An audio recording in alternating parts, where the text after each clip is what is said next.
Chiamo sul palco. Okay, I ask to join me up here on the floor. Well, we have the second interview and a couple.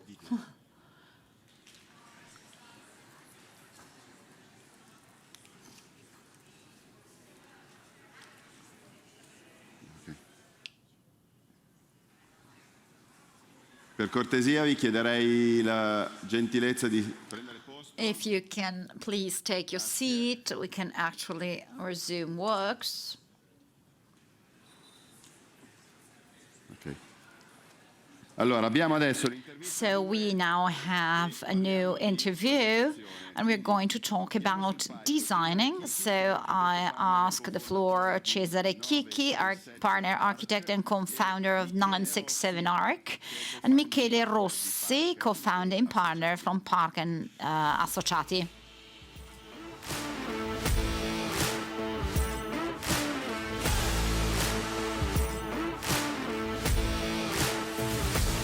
Ascolto, racconto, ricerca, sperimentazione, proposta.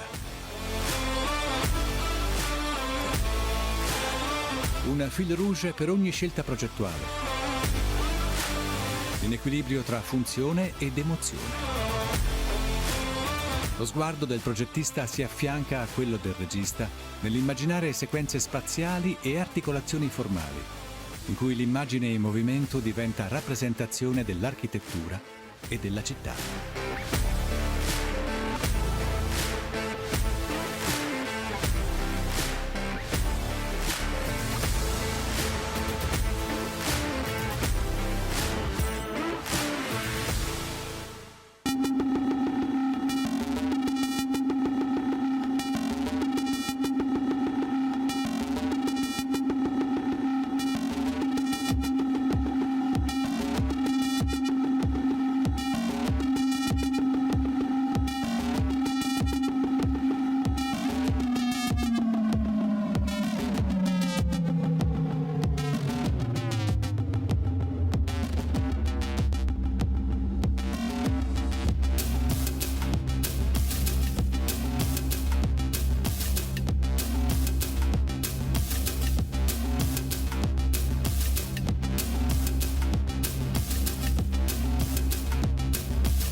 Allora, benvenuti.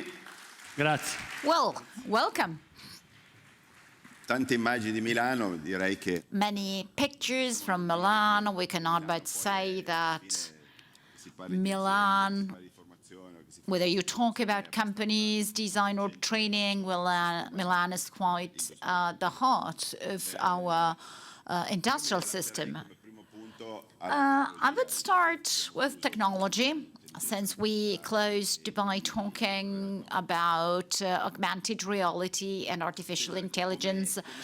Cesare, it's impacting on the design phase too, on you yourself, on your business. Does that have an impact? Tell us a couple of words on that. Well, first, thanks for the invitation. Thank you. Thanks to Paola Novati. After a few years taking part in this in the audience, we've had this pleasure. And for the many who asked me whether I was nervous about talking here in front of the audience, well, my answer is yes, definitely. Well, now your question. First,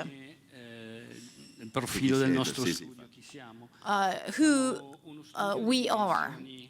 We are a medium, small-sized studio. We are 24 collaborators in our office.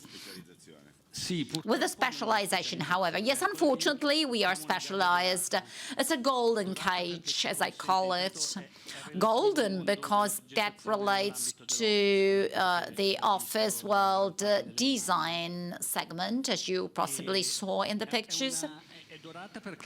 It's golden because it allowed us to grow throughout the years and to have customers we have learned a lot from, mostly multinationals. But it's a cage, because when we do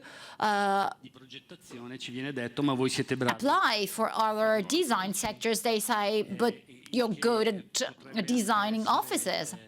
And that could be the outcome of over 20 years of designing in this segment. However, that's not the ideal situation for an architect. But I must say that lately we've been able to increase the sectors and fields we have operated in.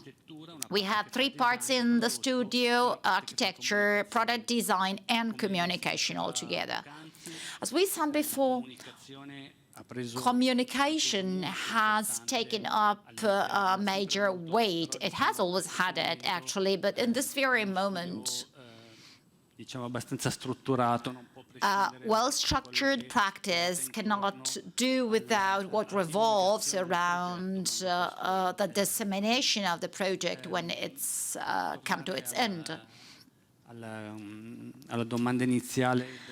To be back to your initial question related to technology, well, if I have to provide a narrowed answer, and the rational one, I would say I don't know. If I had to provide an emotional answer instead, I would say that what we have ahead of us, which is a third phase in our professional career, because we started with just ink and smaller technical details, then software, and now we have this third generation of tools, which is just at the beginning of its own development, and which can actually have an impact in two ways. One, in occupational terms. I mean, this can be concerning in the chain of those who work in the operating part. Yes, those who work on CID design, calculations, those who must be very well acknowledged with the regulations, fire brigades, they are all part of the project, however. On the other side, well, this could actually be quite a strong point, but we'll see that in time, and we have to know from the beginning that something will be disrupted. On the other side, I fully understand Professor Zurlo's words. The topic of creativity applied to artificial intelligence. Our concern is not so much and not only that artificial intelligence can produce architecture, but with artificial intelligence, we might replace designers. I was recently browsing the internet and I found a nice cloning of Renzo Piano with a character that was created similarly to him, which replaces him not only in the designing phase, but also in the step before, the thinking phase, which is paramount to keep up with creativity. This is not only linked to the process in say, this is connected to what's upstream and downstream. Upstream, I mean, input data are the same. A brief is fine for several architectural practices, and if the tool is the same, the result will be quite consistent. So possibly the true strength is that of having the machine go crazy, to make mistakes, which is actually what happens when you design. You head towards one direction and then the outcome is totally alternative and different, which is possibly better, but this is not done by the machine.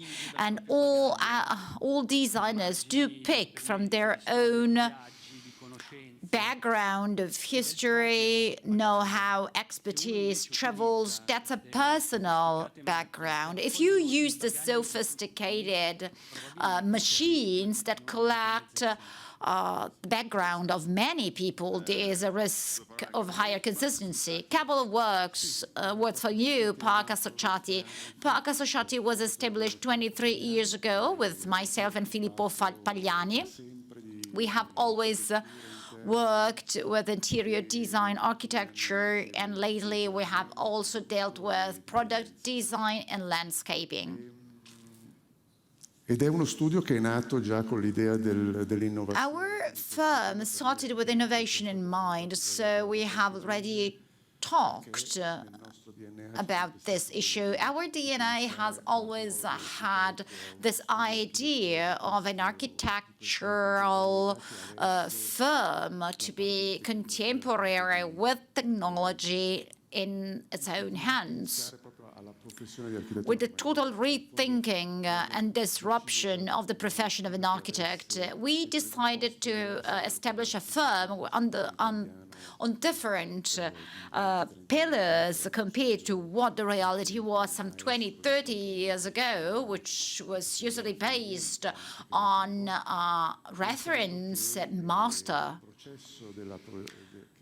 The idea is that the process leading to the current architectural project is so complex that a whole board of designing was required. Hence the idea of creating a firm without our own names and providing room for different talented designers. Well, that has always been part of our own idea. Actually, as I can see, artificial intelligence, the way we are using it, it's actually very useful. We have always tried not to have any partition between a creative designer and executive. The concept of someone executing or drawing in the firm has not been accepted. So artificial intelligence is now leading us towards a situation where we do optimize the most boring, repetitive, technical projects, parts of the project, where the creative aspect is last year's fall. Somehow we're using artificial intelligence for other aspects. Give us an example. Well, these programming geniuses are studying these very special details in the building. And it takes a lot of time, calculations. Once we had the person devoted to this one, and hence the applicant is to be browsed for these calculations. But now a machine can do that. It's a strength we implement internally with the DIM plugin system to automate all processes that are quite boring and repetitive. What about the most creative part? Well, we are currently using it as for reference images. We have tried to use it to collect pictures that could create sort of a mood board. So artificial intelligence picks pictures from the net to answer your specific queries. Well, the work we do, the way we do it, well, I'm not definitely concerned about this, and we are just at the beginning, as Cesare was saying. For sure, if you have to create 10 residential units in Shanghai, well, that is going to be completed by a machine. Projects where these are the projects we are mostly interested in. When you have an integration with the urban fabric, with the community, with a public space where architectural projects have to talk to a number of different components, well, I believe that's not going to be done by a machine. I do agree with what you say and with what you said at the beginning too, but that's even more true for ourselves because we are smaller. The fact of not splitting the studio, the firm, operating roles and thinking roles, I mean, in a larger context, there are functions that are repetitive and say someone has taken them up. They have been taking them up since ever, and maybe the machine can take them up in the future to free resources for the creative part. That's a tool. I'm not scared by that, the same way the pencil was and then the software was.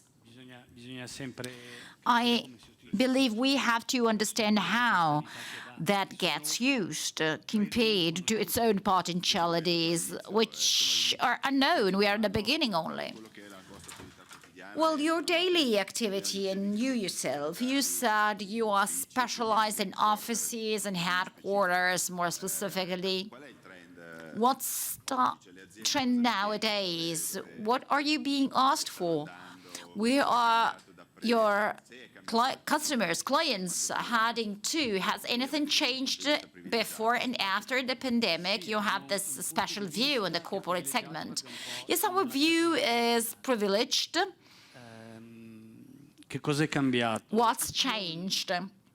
Già rispetto alla compared to the post-pandemic new normal, I was quite skeptical about that. I saw not those many revolutions, mostly linked to behaviors and not so much to projects.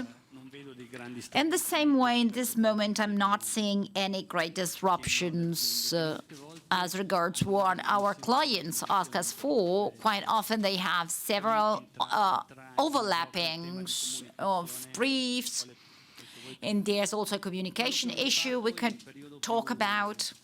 What I actually noticed in the medium to long run is the importance the role of the architect has taken up within the design working environment. In the home sector, you choose it.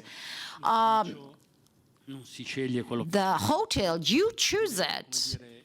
But the office, well, you can't choose it. This segment has to acknowledge and welcome profiles and people from different backgrounds, different behaviors. So it is even more difficult to actually design these spaces.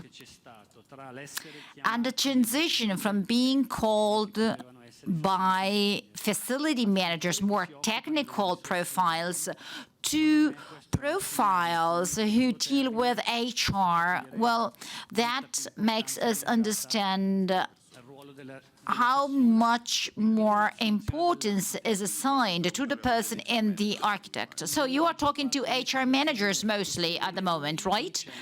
Well, maybe not only the HR manager, but the HR manager is taking part in the most important meetings. Then the part of communication.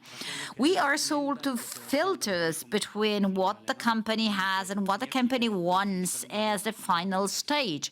And all architects filter in different ways, but this is not to be a self-explanatory self-celebration, sure. The anomaly of our own structure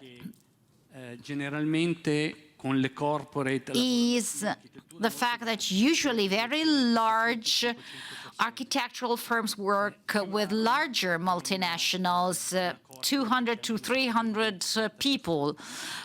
It is not very often that a corporate reality calls a smaller firm with only 20 or 30 people, but in this case, clients don't want an Archistar or a too large network of collaborators.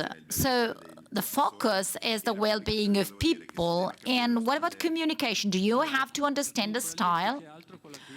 Well, it was called corporate identity before. I call it corporate culture, which is an even wider field. Communication is to be intended as in this sense too. However, in this moment, and quite unfortunately, I would say, well, communication is a means and not is a goal and not so much a means. There are slogan, bywords used for that purpose, which we can find in starting briefings, in our interactions with the company managers, words whose meaning is not that precise, like smart working or wow effect, sustainability. These are all pillars. Inclusivity. Well, there's no brief without the word inclusivity in it. And then translating these terms, which are often used to communicate in physical spaces or in terms of products, well, that's a totally different story. That's it. Communication actually overlaps and exceeds the product's strength, working more on speed than on depth. However, what we can all see is the destructuring of working spaces, no specific space definitions depending on the activity, but different activities within the same space. So this happens both in office buildings and in different buildings. A hotel has a working space, a playful space, leisure space, and the same actually happens in office spaces too. Well, they have a corporate specialization, a corporate focus. You are mostly aimed at urban regeneration. Well, not really only that. We also worked a lot on headquarters and one with them too. Well, no, that's definitely one of the topics we most like because we believe that in European cities, two issues that of requalification. We are all committed. We are currently on 2 demolition and reconstruction projects at the moment, and sometimes demolition is necessary for thousands of reasons. But when it's possible not to start with demolishing, well, that's an intervention method on the territory, which is definitely a virtuous cycle, because we do commit to building sustainable, but the sustainable building is the one you already have, which is not to be demolished and rebuilt. I believe this is a major topic in Milan too, where we have worked a lot in this sense. Not so many cities have gone for sort of creating regenerations. Our project and the original designer's project got confused, melt one into the other in a sort of co-designing work. That's so fascinating, interpreting a project designed by masters. I and Filippo were both born and grown up in Milan, so we have a strong relationship with the post-war architecture in Milan.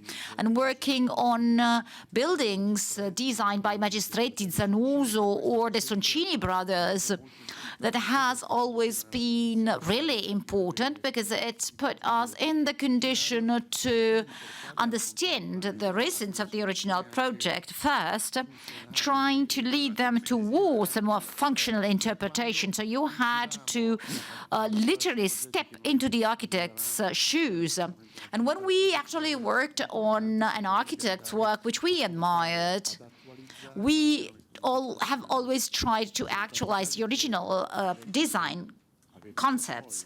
Sometimes the value was not that valuable, the project was not that valuable for us, so it was interesting to create a new building, but from a structural base, which is the neighborhood, trying to create something starting from that basis with some demolitions, maybe moving walls.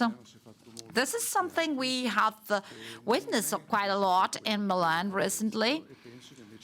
It's not that frequent abroad, but that's going to gain relevance in the future, in my opinion. Resources are decreasing. So on one side, the point of how to reuse these already used materials, and on the other, reusing structures. Is there a style guide for Milan? Yes, in my opinion, there is a Milanese style guide. And this fact of regeneration, of reinterpreting, well, this is currently the view. This is currently something that greatly identifies the architectural scenario in Milan compared to other cities. And we also have a continuity with a way of interpreting the profession, which I believe is pretty strong. And that comes from the fact that this is one of the few places where architects used to study design and interior design till a few years ago. So no specialization, no focus. Well, our own firm currently covers all the phases in the designing, because we have always seen designing as something which was not only part of one scale, of one topic. Our growth came by enhancing, increasing our working fields, accepting several scales. Possibly it also, this also comes from the Milan Polytechnic, an institution where myself and Stefano Maestri, my partner, have studied. So training is always the same, a very Milanese style. Of course, there are also different interpretations of what's happening in Milan at the moment, but that's its beauty, several voices in this choir. So there's this basic training, which is quite common ground. Not only Milanese architects are working here in Milan, and of course, even though in a very limited way, we are not only working in Milan. The nature of Milan is its discontinuity, the fact that it's a city accepting exceptions and different realities. Only few cities in Italy do allow for that, but this has turned into its own reality. Thank you very much. Thank you. And congratulations. Thank you.